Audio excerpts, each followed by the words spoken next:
el anuncio de que Jesús nació trajo adoración a todas las áreas de la vida, a todas las clases sociales. Eso produjo una adoración y lo vamos a ver en esta noche a través de ese anuncio. Entonces, el anuncio que Jesús iba a venir a este mundo.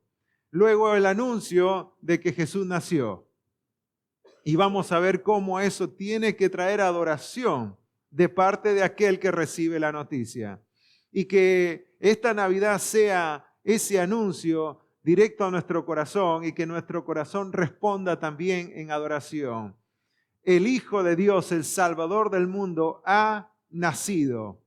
La esperanza, el amor, el gozo por primera vez en la tierra para darle oportunidad a los hombres que experimenten la paz que solamente Dios puede dar. Fíjense Lucas capítulo 2.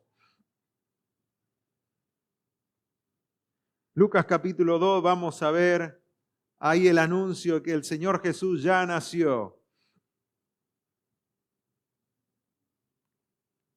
Vamos a empezar leyendo el versículo 1, Lucas capítulo 2. Si todos lo tienen, dice así: aconteció en aquellos días que se promulgó un edicto de parte de Augusto César, el emperador romano, que todo el mundo fuese empadronado. Este primer censo se hizo siendo Cirenio gobernador de Siria. E iban todos para ser empadronados, cada uno a su ciudad. Y José subió de Galilea, de la ciudad de Nazaret, a Judea, a la ciudad de David, de Galilea a Judea, que se llama Belén, por cuanto era de la casa y familia de David, para ser empadronado con María, su mujer, desposada con él, la cual estaba encinta. Y aconteció que estando ellos allí, se cumplieron los días de su alumbramiento. Y dio a luz a su hijo primogénito, y lo envolvió en pañales, y lo acostó en un pesebre, porque no había lugar para ellos en el mesón. Hasta ahí la lectura, luego vamos a continuar. Qué asombro, y quizás nunca lleguemos a entender este nacimiento. Quizás en la vida de ustedes, quizás en la genealogía de ustedes, no haya ninguna persona dentro de sus parientes que haya tenido a su bebé en un establo. Este nacimiento es único por su naturaleza, porque los bebés no nacen en un establo donde están los animales, los bebés nacen en un hospital, en una salita o quizás en una casa. Hay ocasiones donde los bebés nacen en el auto, ¿no? Llaman al 911 y por la gracia de Dios llegan a tiempo, pero todo bebé nace en el lugar donde tiene que nacer. El Hijo de Dios, el creador del mundo, del universo, tu creador, mi creador, nació en un lugar tan humilde. Y así ese bebé, como estaba allí, en ese corral de animales, tan vulnerable, inocente, ese niño que quizás nadie lo podía ver de sus familiares porque estaba solo allí con sus padres, era el Salvador del mundo. ¿Lo creen? El Salvador del mundo, tan humilde y vulnerable. Pero así tan humilde y vulnerable, ese bebé era el Dios todopoderoso, creador del cielo y de la tierra, aquel que tenía todo el poder para detener la maldad en un instante. Allí estaba ese bebé, tan humilde, pero él decidió nacer de esa forma. No es que no había más lugar en el hotel. Ahí la palabra mesón es para el lugar donde se aloja la gente, un hotel. No es que no había más lugar, el Señor había decidido así nacer en ese lugar. Y allí nació. Las circunstancias, como hablábamos el otro día, ayudaron de que la palabra de Dios se cumpla. Augusto César dice que en aquellos días promulgó un edicto que todos los que estaban bajo el imperio romano, muy grande en aquel momento, tenían que ir a su ciudad natal, a la ciudad de sus padres y empadronarse. Tenían que empadronarse. Más o menos, María y José, según la historia, habían recorrido 120 kilómetros desde Nazaret de Galilea a Belén de Judea. 120 kilómetros. Uno dice en auto, supongamos 1 hora y media, ¿no? Bueno, en burro, en asno, un poquito más. Y quizá les agarró la noche o quizá viajaron todo el día. No lo sabemos. Viajaba José con su esposa que estaba embarazada. De pronto llegó el momento en que tenía que dar a luz María y algo tenía que hacer José, ¿no? Los padres primerizos o los que recién tuvieron hijos seguramente se pueden identificar con José, ¿no? ¿Y ahora qué hago? ¿Y ahora qué hago? ¿Dónde hay? Voy a tocar una puerta, no hay más lugar. Voy a tocar otra puerta, tampoco hay lugar. Y la desesperación de José, me imagino, me pongo en el lugar de José. Hay una desesperación, no puede ser que nazca aquí en la calle. Y nació en un pesebre, el único lugar disponible. El único lugar disponible. Y allí nació. Según la historia, Roma hacía un censo cada 14 años, tanto con fines militares como tributarios. Y cada judío varón tenía que regresar a la ciudad de sus padres para registrar su nombre, su ocupación, su propiedad y su familia. Era muy importante este censo. No podían desobedecer estas órdenes. Por lo tanto, ellos sí o sí tenían que hacer este viaje. Ahora, Dios ya había profetizado de que todo esto iba a ser así. Le decía que nada de esto le agarró por sorpresa al Señor o nada de esto sucedió porque las circunstancias ya estaban. Todo estaba profetizado. Dios había prometido que el Salvador sería un ser humano y no un ángel. Tenía que ser una persona. Dios había prometido que el Salvador iba a ser un judío y no un gentil. Dios había prometido que sería de la tribu de Judá. La profecía decía que iba a ser de la familia de David, de la descendencia del gran rey David, que iba a nacer de una virgen y que nacería en Belén, la ciudad de David. Todo esto ocurrió tal cual la Escritura lo menciona. Podemos repasar cada uno de estos pasajes y ver cómo la profecía se cumple tal cual. La palabra de Dios siempre se cumple, tal cual la palabra está escrita. No hay forma como nosotros digamos, bueno, quizás se va a cumplir, quizás no, y si no se cumple, y si no pasa, lo que Dios dice se cumple. Las promesas de Dios son promesas, o se cumplen o no son promesas. Jamás Dios rompe su promesa. Por eso nosotros podemos aferrarnos a las promesas. La salvación es una promesa. Podemos aferrarnos a esa promesa y estar seguros de que eso va a ocurrir, de que nosotros ya somos salvos por la fe en Jesucristo y la obra en la cruz. Amén. No vamos a ser salvos. Ya somos salvos si pusimos nuestra fe en Jesucristo y en lo que Él hizo por nosotros. Por eso decíamos la semana pasada, lo que sucedió en ese momento ayudó a que la voluntad de Dios se cumpla en ese momento. Las circunstancias ayudan a que cumplas la voluntad de Dios para tu vida. No es al revés. Si las circunstancias están bien, entonces yo puedo obedecer a Dios. Yo puedo hacer la voluntad de Dios. Es difícil la voluntad de Dios porque me toca esta situación. Me tocan estos compañeros de trabajo, me toca esta familia, me toca esta enfermedad, me toca esta discapacidad. Es difícil hacer la voluntad de Dios, no.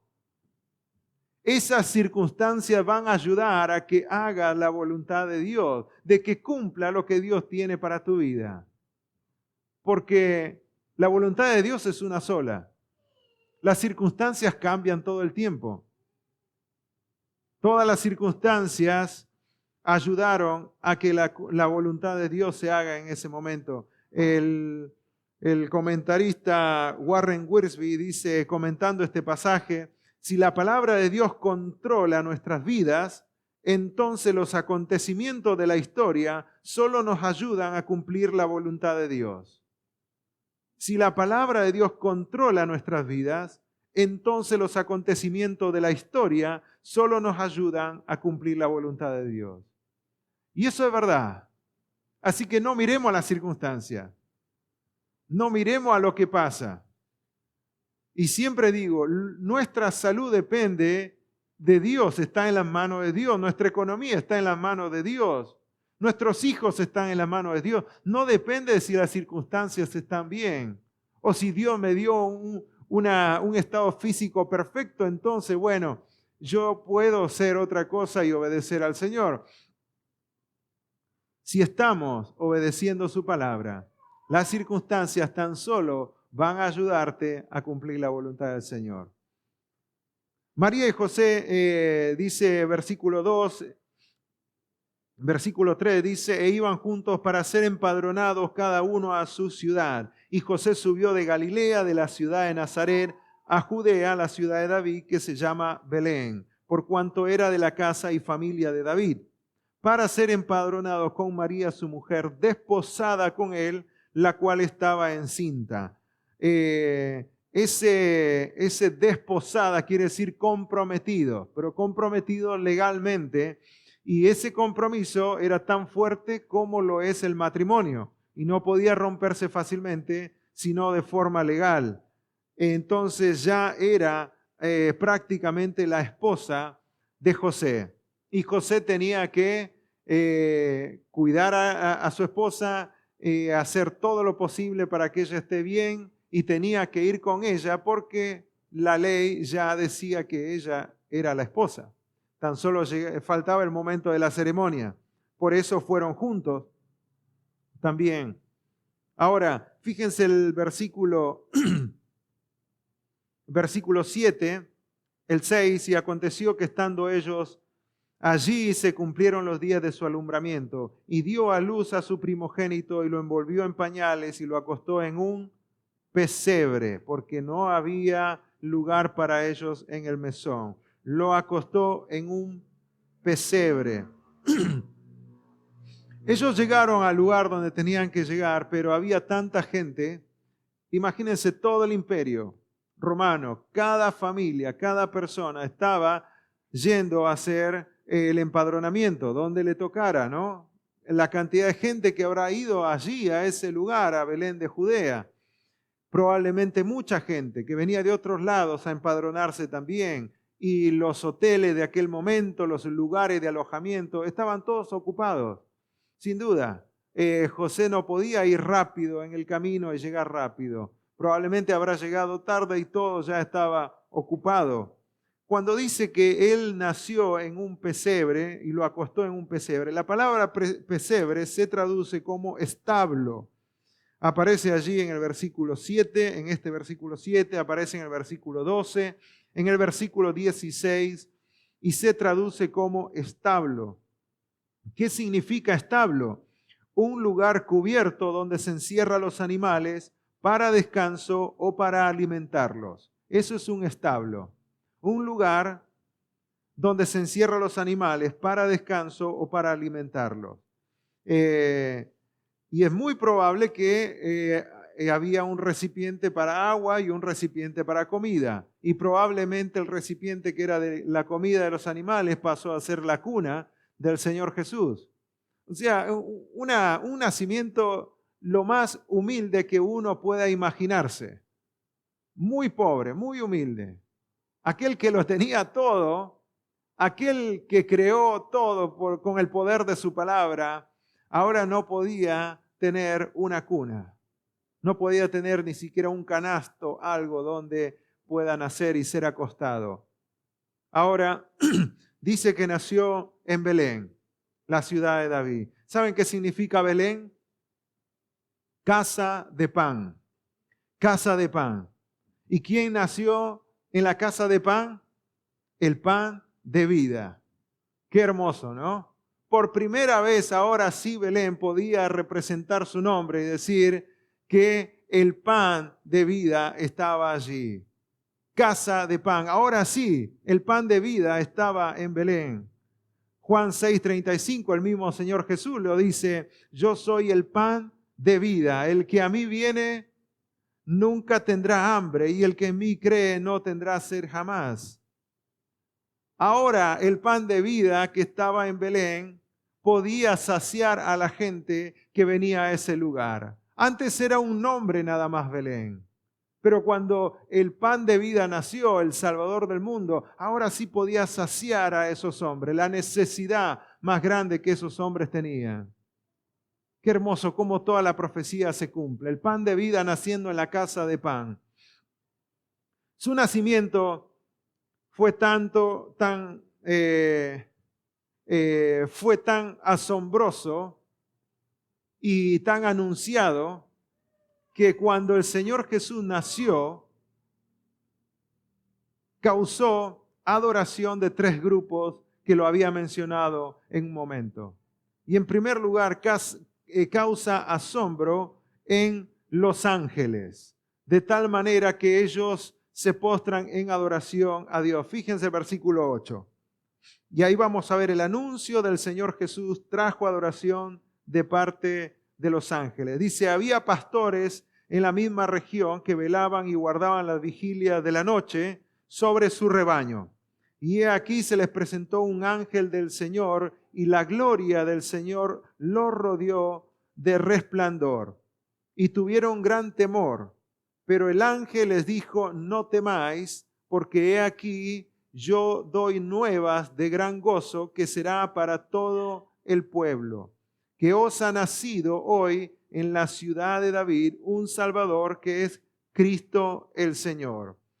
Esto os servirá de señal. Hallaréis al niño envuelto en pañales, acostado en un pesebre. Y repentinamente, cuando el ángel hablaba, repentinamente con el ángel una multitud de las huestes celestiales que alababan a Dios y decían, gloria a Dios en las alturas y en la tierra paz, buena voluntad para con los hombres. Sucedió que cuando los ángeles se fueron de ellos al cielo, los pastores se dijeron unos a otros, pasemos pues hasta Belén y veamos esto que ha sucedido y que el Señor nos ha manifestado. Vamos a enfocarnos en esta reacción de los ángeles y luego en la de los pastores. Dice que el ángel que estaba dando el anuncio, probablemente el ángel Gabriel, el ángel que siempre llevaba los anuncios, estaba dando el anuncio y de pronto vienen una cantidad de huestes celestiales. Así se traduce como ángeles también. Una cantidad de ángeles empiezan a adorar al Señor. Qué interesante, ¿no? ¿Por qué no estuvieron adorando antes los ángeles? Puede ser que se hayan enterado en ese momento, puede ser que no, pero cuando el ángel les dijo de que ha nacido el Salvador, en la ciudad de Belén se acercaron una gran multitud de ángeles y empezaron a adorar a Dios. Qué asombroso es ver a los ángeles adorar. ¿No creen que habrá sido asombroso para los ángeles que su creador, porque Dios creó a los ángeles, era ese bebé inofensivo y tan vulnerable en ese establo? O sea, el verbo, la palabra, vino al mundo como un bebé sin palabras. O sea, el Dios que con la palabra creó al mundo, vino al mundo sin palabras. Porque Él quería en primer lugar manifestar lo que Dios era. Esto es asombroso porque siempre cuando uno lee esta historia, me acuerdo cuando debatíamos con algunos compañeros mientras estudiábamos los evangelios, nos preguntamos por qué el Señor no eligió nacer de otra manera. Pero el asombro que causa en nosotros no tiene que traer cuestionamientos, sino más bien adoración. Porque ese bebé es Dios.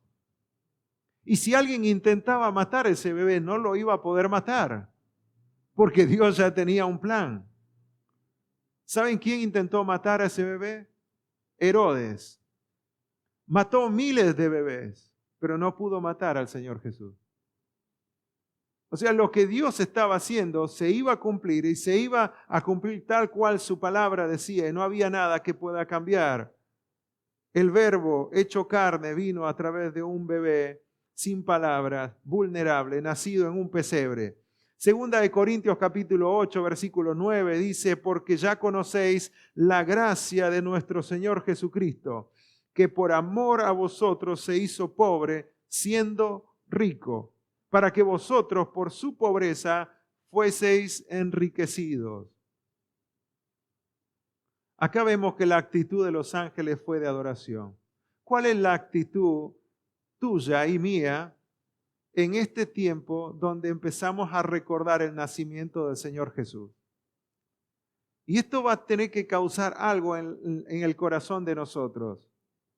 ¿Será un recordar de una historia de hace 2000 años atrás? ¿O todavía esa historia de hace 2000 años atrás causa asombro? Ha nacido el Salvador que salvó tu vida y salvó mi vida y que está en nuestro corazón. ¿Qué es lo que causa cuando recordás que el Señor Jesús nació en este mundo? ¿Qué es lo que causa, por ejemplo, en unos padres cuando recuerdan el nacimiento de su hijo? En cada cumpleaños muchas historias se le vienen a la mente y agradecen a Dios porque ahora ya está más grande. Pero muchas veces nosotros cuando recordamos la Navidad, recordamos el nacimiento del Señor Jesús, solamente causa un recordar la historia. Que no sea así, que cause adoración, que nos postremos de rodillas y decir, Señor, gracias por haber nacido en este mundo y por haber nacido en mi corazón. De lo contrario, no estaría acá, no sería lo que yo soy ahora. La actitud de los ángeles cuando escucharon que Jesús nació fue de asombro y adoración. Primera de Timoteo 3:16 dice, indiscutiblemente grande es el misterio de la piedad. Dios fue manifestado en carne como un bebé, justificado en el Espíritu, visto de los ángeles, predicado a los gentiles, creído en el mundo, recibido arriba en gloria. El resumen de la historia del Señor Jesús en la tierra, ¿no? Ahora, vemos que en los ángeles causó adoración, el nacimiento del Señor Jesús. Lo mismo tiene que causar en nosotros. Y vamos a ver que en el siguiente grupo también causó adoración.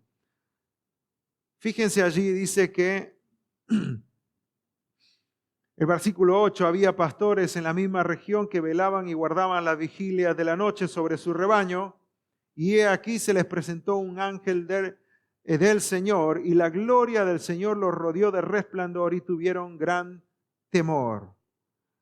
La gloria del Señor se manifestó y tuvieron gran temor. ¿Por qué pastores? ¿Por qué no eligió otro grupo? Los pastores están cerca del corazón del Señor. Primero, porque Él es el gran pastor, el pastor de los pastores. Y segundo, porque eso representa al cuidado que Él tiene por nosotros, sus ovejas. Por lo tanto, ese grupo de pastores era muy especial para el Señor Jesús. Pero también no olvidemos que los pastores eran una clase muy marginada, pobre. Nadie se acordaba de los pastores, solo se acordaban de las ovejas porque en aquel momento representaban ganancia las ovejas. Pero ¿quién se preocupaba por los pastores? Siempre olían a oveja, olían feo. No, la historia dice que ellos no podían presentarse en una corte para poder defender ninguna de sus causas. Era una clase menospreciada. Pero a ellos el Señor les llevó el anuncio, a los pastores, una clase tenida en poco. Fíjense ahora, el mismo Lucas allí, capítulo 1, versículo 51.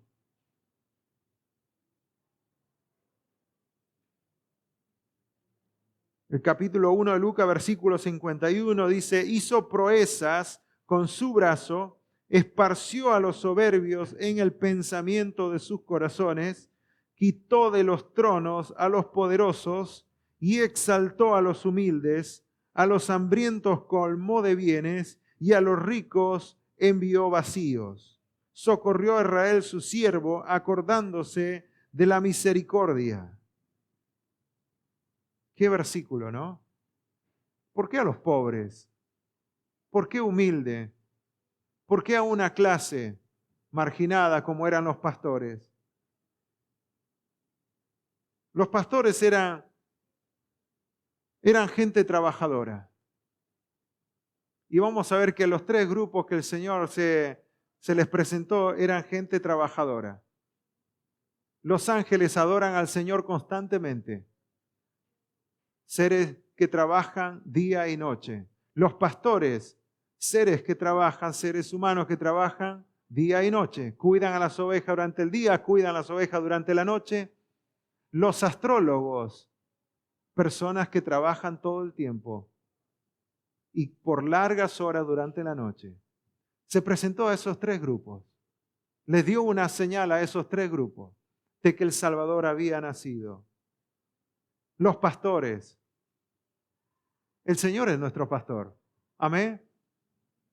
Él representa esa clase humilde, pero que nunca deja de cuidar a sus ovejas.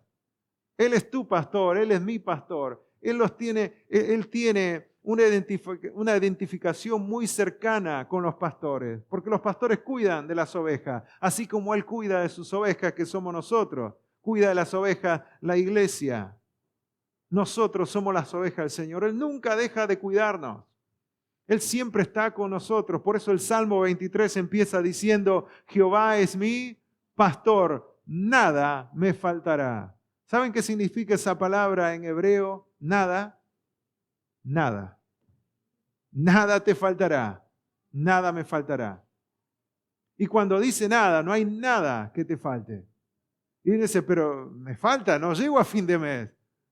Bueno, quizás tomaste malas decisiones, pero no es que te falte, el Señor está contigo. Y nada te falta. Si tenés paz y gozo en su corazón, en tu corazón, podés estar de hambre, pero con paz y gozo en tu corazón. Nada te faltará, nada me faltará. Qué interesante cómo el Señor va a anunciar a esos tres grupos específicos de que Él nació. Dios siempre va a la clase humilde, a los pobres, porque a través de los pobres Él puede demostrar su poder ilimitado a todo el mundo. Si Él utiliza y busca personas ricas y agrandadas, su gloria será opacada por el orgullo de aquellos hombres. Por eso Él utiliza a los pobres, a los marginados, para que a través de ellos su poder sea ilimitado. ¿Se acuerdan cuando el apóstol Pablo le dijo al Señor que lo sane de aquella enfermedad que él tenía? 3 veces le había pedido. Y el Señor le dice, Pablo, bástate mi gracia, porque mi poder se perfecciona en tu debilidad. Pablo sanó enfermedades, resucitó muertos, pero cuando él pidió por esa enfermedad que tenía, Dios le dijo, bástate mi gracia.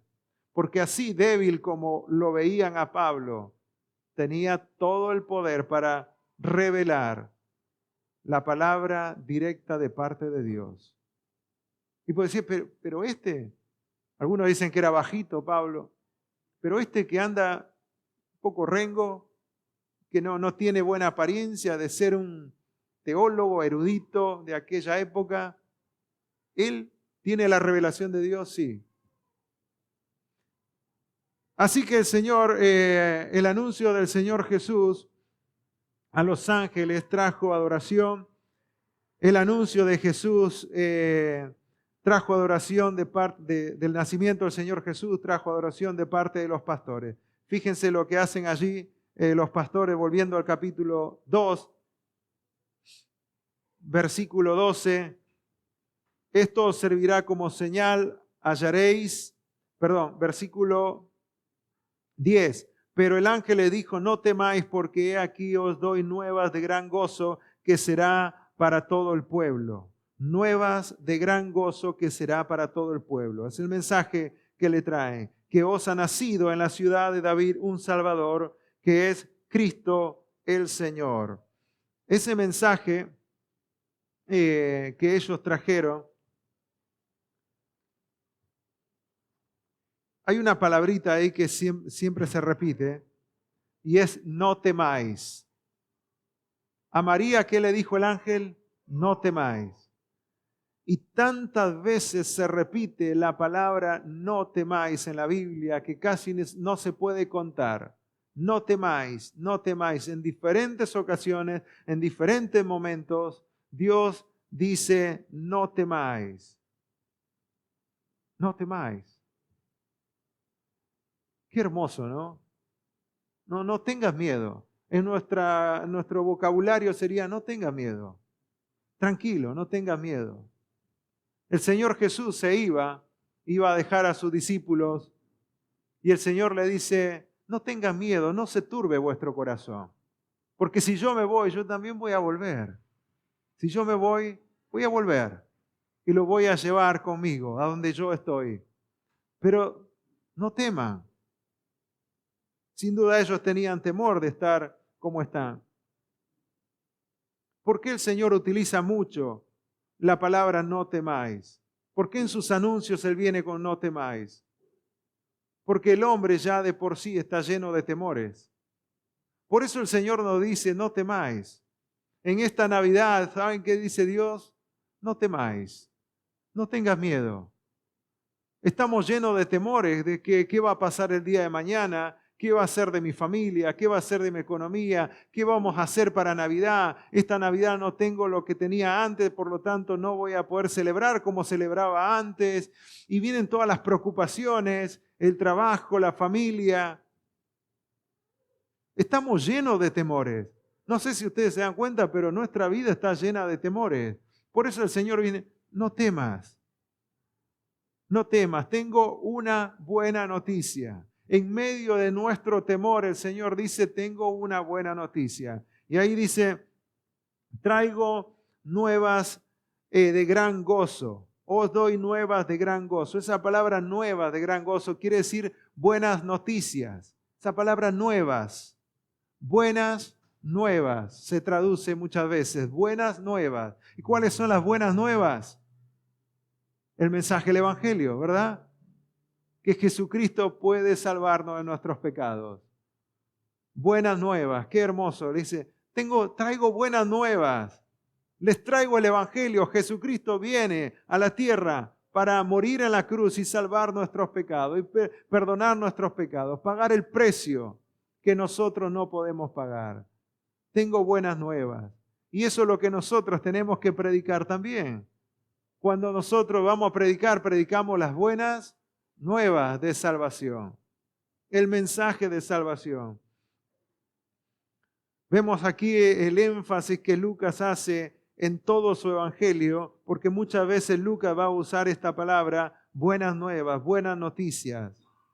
Y las buenas noticias es que ahora el hombre iba a poder tener la oportunidad de tener paz con Dios. Ahora sí, por primera vez en la historia, el hombre iba a tener paz con Dios. Y saben que cuando uno tiene paz con Dios, se van todos los temores. Porque ya está todo bien con Dios. Y lo más terrible que te pueda llegar a pasar, le pueda llegar a pasar a tu familia, es la muerte. ¿No es así? Es el temor más grande que uno tiene. Lo peor que nos pueda llegar a pasar. Pero cuando estás en paz con Dios, eso peor se convierte en gozo.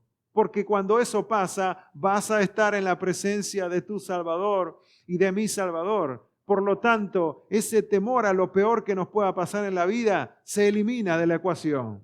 Y uno puede vivir en paz y disfrutar de la vida. Paz con Dios. Por eso le dice el versículo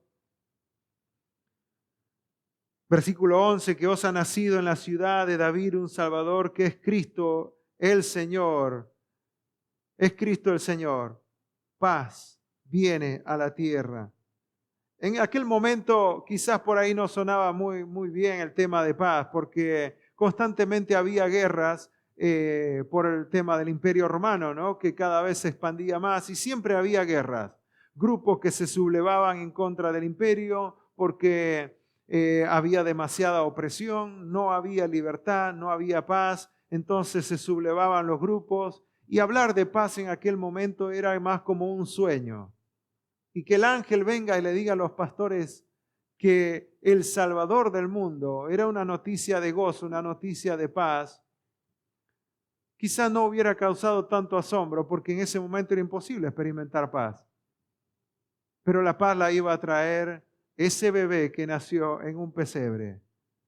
Aun cuando la historia cuenta que aun cuando el imperio romano no tenía paz, en su momento donde ya había alcanzado su dominio, los conflictos pasaban a estar en el poder. Entre ellos se mataban por poder, entre ellos se mataban de envidia, entre ellos se traicionaban los celos y todos querían un mejor puesto y lo que menos había era paz. Aunque no había guerras, igual no había paz. La palabra paz, cuando le dice no temáis, también se traduce como shalom.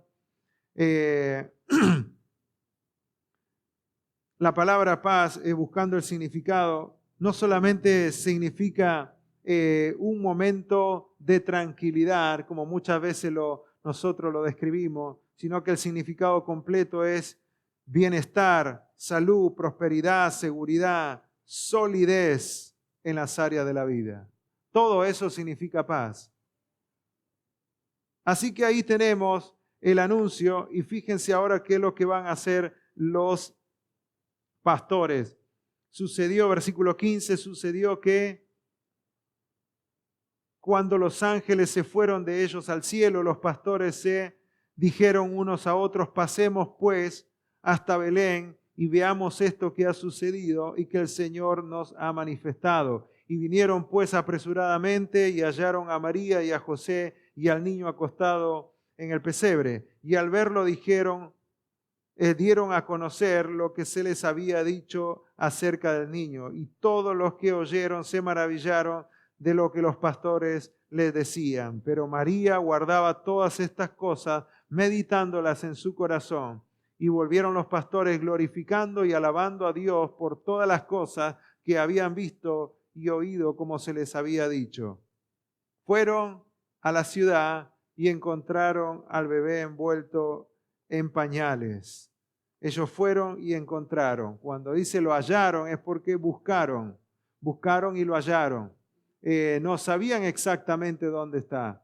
Probablemente los ángeles no le dieron la dirección exacta, la ubicación exacta. Ellos tuvieron que ir a averiguar dónde estaba y lo encontraron. Y cuando lo encontraron, se asombraron, le compartieron a los padres lo que habían recibido de parte de los ángeles y volvieron alabando y cantando al Señor, glorificando el nombre de Dios. Qué hermoso lo que ha acontecido y qué hermosa la respuesta de estos dos grupos, ¿no? Ahora, la pregunta es, ¿has encontrado al Salvador en tu vida? ¿Tuviste ese encuentro con el Salvador? ¿Qué es lo que está causando en vos? ¿Ya nació el Salvador en tu vida? Si es así, el recordar su cumpleaños debería causar gozo en nosotros, ¿no? Adoración, alegría. Ha nacido el Salvador. Muchos lo tenemos como parte de la historia y a veces nos entretenemos en, puede ser que, bueno, Jesús no nació el 25 de diciembre, nació en otra fecha y nos concentramos en la fecha, en el arbolito, en la fiesta y nos olvidamos de celebrar al cumpleañero. No nos olvidemos. El centro es el cumpleañero y no lo que rodea a la fiesta, ¿no? De la celebración. No nos concentremos en la celebración, sino en el cumpleañero. Y por último, en un par de minutos, fíjense Mateo capítulo 2.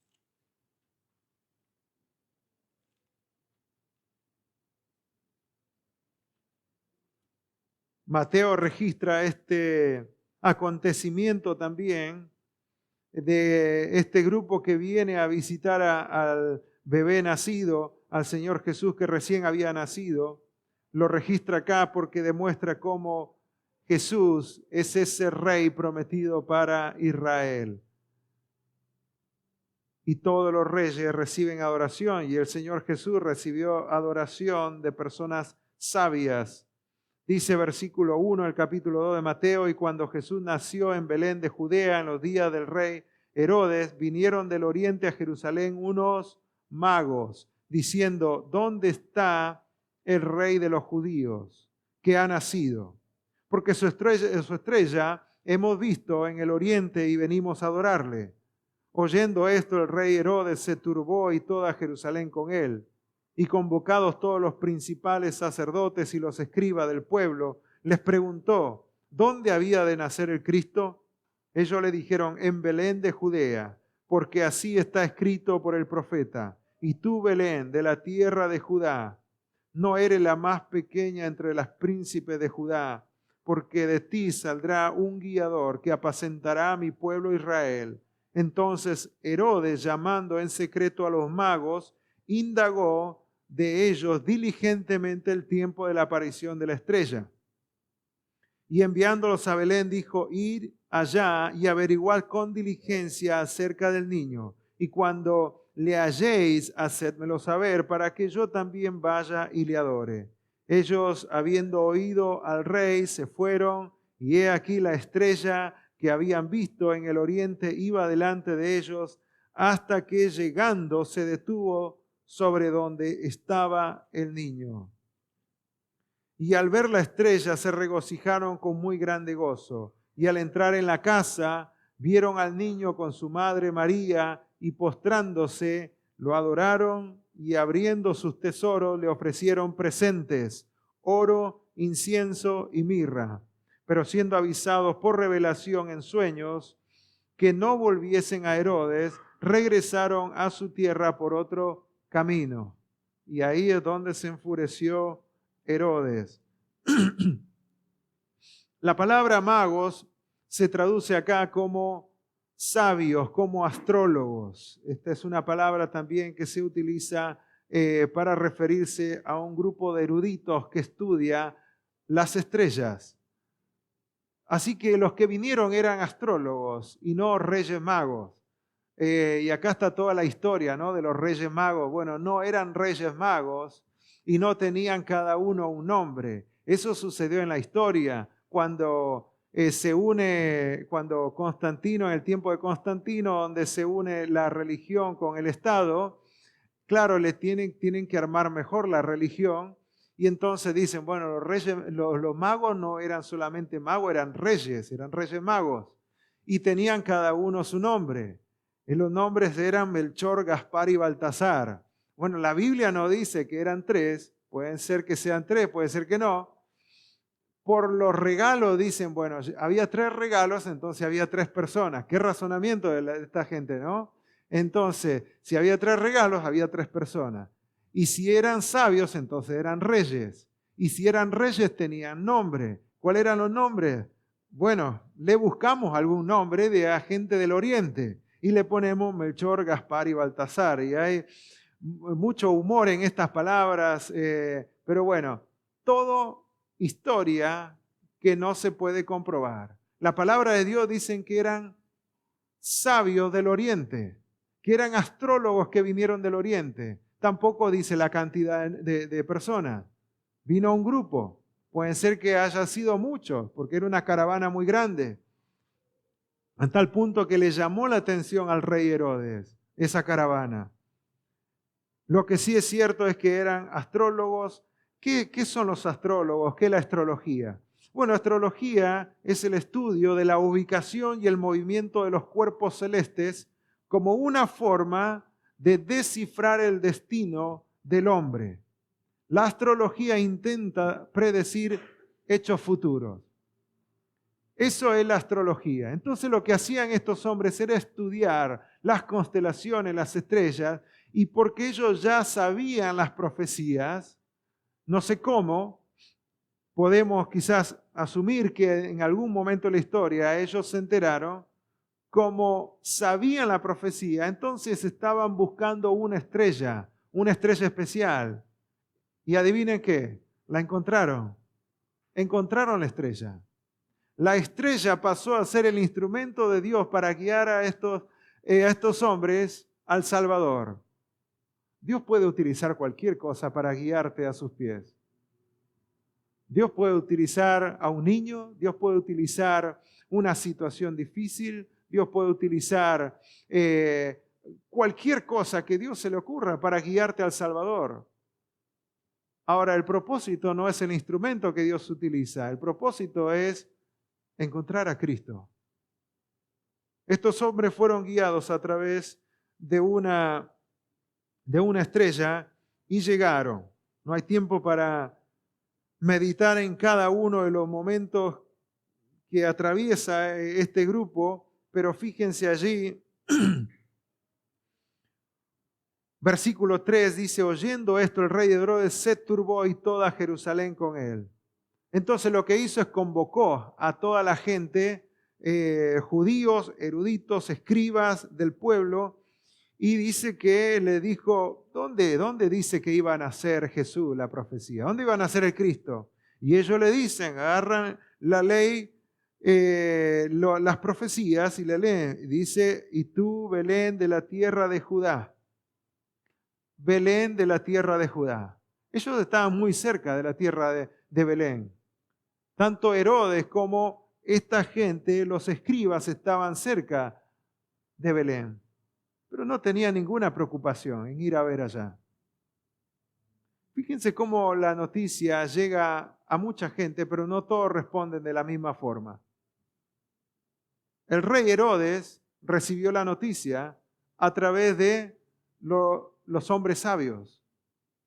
Dios se encargó de que haya una caravana tan grande que lleve un mensaje y que ese mensaje le llegue al rey Herodes. Le llegó a los pastores gente pobre y le llegó a gente rica como reyes en el caso de Herodes. La noticia llegó al cielo, llegó a la tierra y a diferentes grupos sociales, pero no todos respondieron de la misma forma. Dice que se turbó entonces los escribas. Los escribas tendrían que haber hecho algo, ¿no? Para ellos era historia. Para ellos era tradición. Le leen la profecía. Entonces lo que hace este rey Herodes le dice, bueno, vayan ustedes, hombres sabios, diligentemente. Dice que él investigó, ¿no? ¿En qué momento se les apareció la estrella? Díganme en qué momento, así yo también saco cuenta, quizás por ahí llego antes que ustedes. Igual no iba a ir a Belén. Así que bueno, se fueron. ¿Y qué hizo? Bueno, cuando lo encuentren, díganme dónde está, así yo también voy a adorarle. Esta gente que tenía poder en aquel momento podía hacer cualquier cosa para destruir a otras personas para que no le quiten el poder. Por poder hacían cualquier cosa. Se peleaban, mataban, se traicionaban y no era para nada cierto lo que él decía de que iba a ir a adorar al Señor Jesús. Pero aquí está el momento, el versículo 10, lo que queremos resaltar. Y al ver la estrella se regocijaron con muy grande gozo. En un momento los hombres sabios habían perdido la estrella. Por eso fueron a preguntar a Herodes y a los escribas si ellos sabían dónde iba a nacer el Cristo. De pronto, cuando salieron de Herodes, el Señor otra vez les muestra la estrella les guía hasta donde está el niño Jesús, y acá dice que se llenaron de gozo porque vieron la estrella. Y al entrar en la casa, fíjense que ya tenía una casa acá, probablemente era unos días después del nacimiento, que llegó otro cálculo de la tradición, ¿no? La tradición católica dice, bueno, fueron 3 días después, le vamos a poner la bajada de los reyes. Porque fueron unos días después y lo vamos a celebrar después de la Navidad. Por eso, cuando se celebra la bajada de los Reyes Magos, todos lo saben, ¿no? ¿El 5 de enero? El 6 de enero. ¿Cómo sabían? La bajada de los reyes. Ahí está. Entonces, unos días después, bueno, lo vamos a hacer el 6 de enero, la bajada de los reyes. Bueno, ya habían pasado unos días, ya estaba en una casa, pero cuando vieron al niño, dice, postrándose, lo adoraron y abriendo sus tesoros le ofrecieron presentes, oro, incienso y mirra. Todo esto ya estaba profetizado. Cuando habla de oro, habla de su realeza, habla de que Él es rey, solo a los reyes se le daba como regalo oro. El incienso habla de la obediencia, como un hombre obediente, siervo obediente hasta la muerte. El incienso era una resina que cuando se quemaba tenía aroma. Y cuando dice mirra, hace referencia a su sacrificio y muerte. Lo mismo también era una resina que se quemaba y llevaba toda una fragancia. Y lo hacía el sumo sacerdote.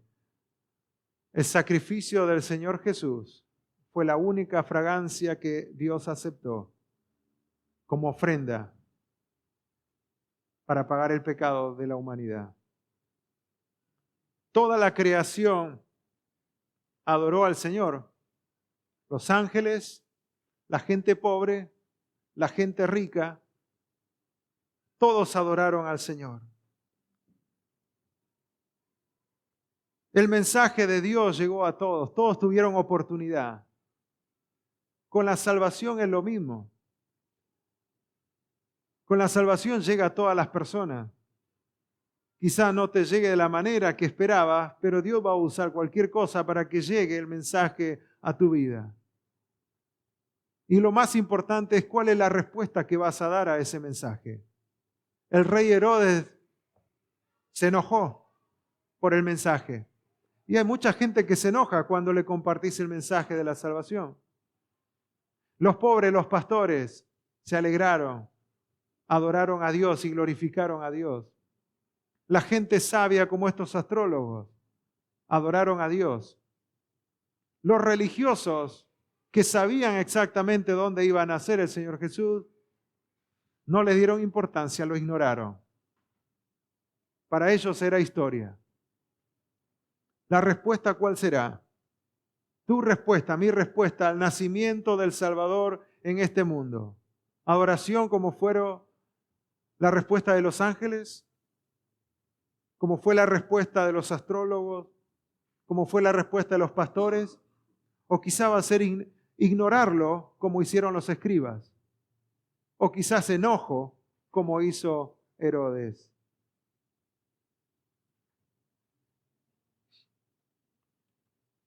Que no sea una historia, sino que este evento tan hermoso te lleve a la adoración.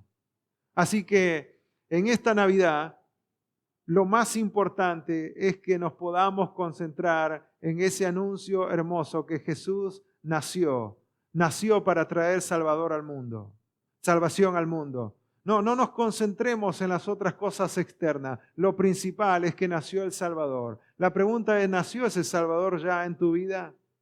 Si aún todavía ese Salvador no nació en tu vida, hoy puede ser el día.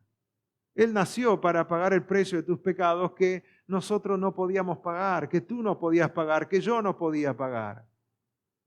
Y Él nació para morir en la cruz, tomando tu lugar, mi lugar.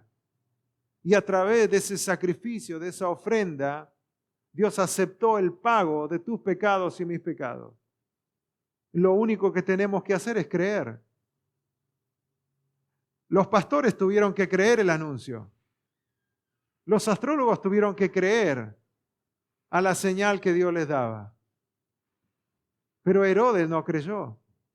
Los escribas, sabiendo la profecía, no creyeron.